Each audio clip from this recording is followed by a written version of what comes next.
Thank you very much, Madam Chair and Ranking Member. Secretary Vilsack, good to see you, sir.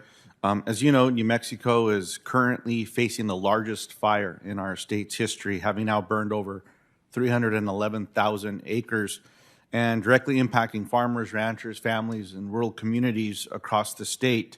I want to thank you and the United States Forest Service for the decision this week to pause all prescribed burns for 90 days while the department reviews the process, and also for the exemption that allows ranchers to be able to access U.S. forest lands where they have grazing permits. As you know, this was a prescribed burn, and recognizing that over 95%, 97% of prescribed burns don't result in this, I'm more interested in the 2% that do, because this has destroyed lives. Accessing grazing still remains a top concern with a lot of families in these communities, Secretary Vilsack. And so what I'm hoping is that I can have your commitment that you and the department will do all in your power to ensure ranchers in New Mexico have access to all available grazing and feed options, including allowing the emergency haying and grazing of land enrolled in CRP. Senator, we'll be happy to work with you to make sure that we are responsive to the needs of your producers. It's a commitment that I make to you, and it's a commitment I made to your governor when we met last week. I think it was last week or the week before last. Very difficult situation. Totally understand the concerns and stress that you and the folks in New Mexico are feeling right now.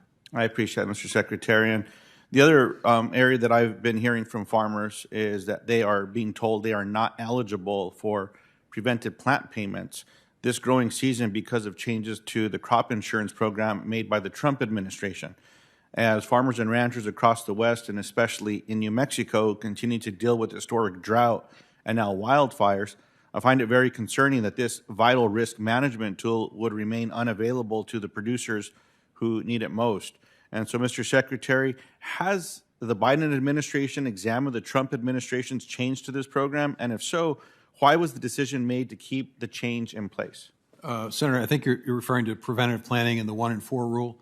We have looked at it, and we actually have made changes in some areas for some commodities. I would say to you that our review is not finished.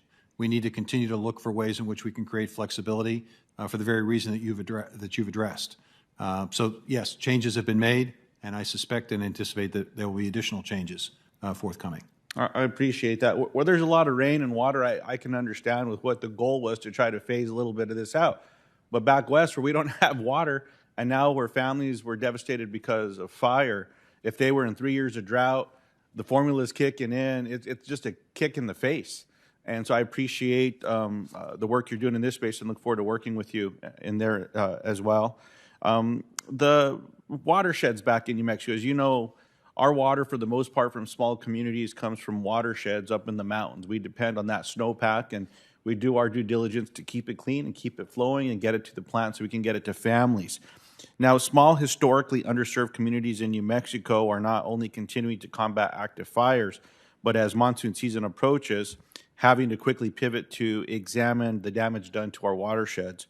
Concerns range from the cumbersome process of having to seek cost share assistance waivers to fix problems the federal government caused, to uncertainty related to administrative and technical assistance necessary to effectively deploy the resources once they are delivered. So, Mr. Secretary, do I have your commitment to work with me and fellow New Mexicans to ensure that our communities have your and the agency's full support to provide the necessary financial, technical, and administrative support to recover from these fires, namely in that water space? Senator, you do. Appreciate that. And will you direct all the offices under your jurisdiction to prioritize making the appropriate determination in a thorough and timely manner that allows aid to be released? I think that's already been done, but I will continue to emphasize it. I appreciate that. And the last question I have is around PFAS and dairy cattle. Because of all the challenges that have already occurred from being able to move forward from the previous administration who didn't want to do anything, I want to thank you for immediately taking this on as soon as you took office. But now there's a question over the formula and determining when a cow is going to get counts to get paid.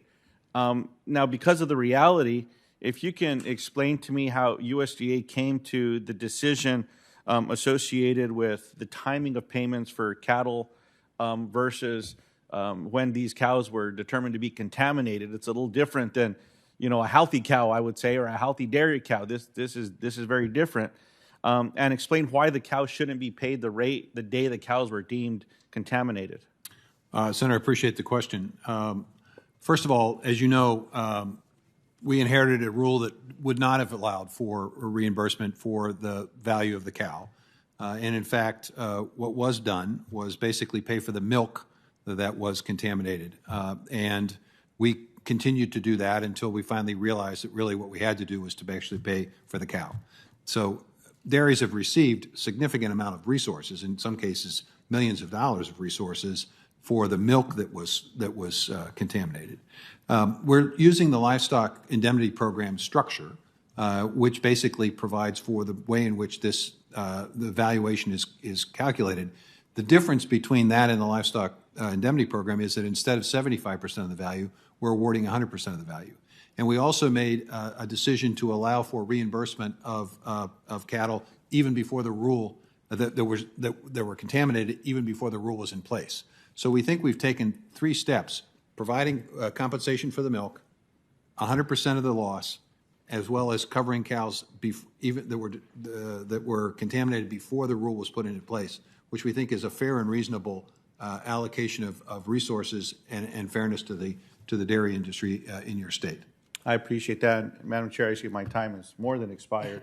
There's a few others that I'll submit into the record, but thank you. And Mr. Secretary, thank you for what you're doing. And please, everyone, pray for our state and the people with the fires that they're being impacted with. We need your help on this, so thank you. Thank you very much. Very serious. Senator Marshall. Thank you, Madam Chair. Mr. Secretary, it's great. We're honored to have you here in person for the first time this Congress.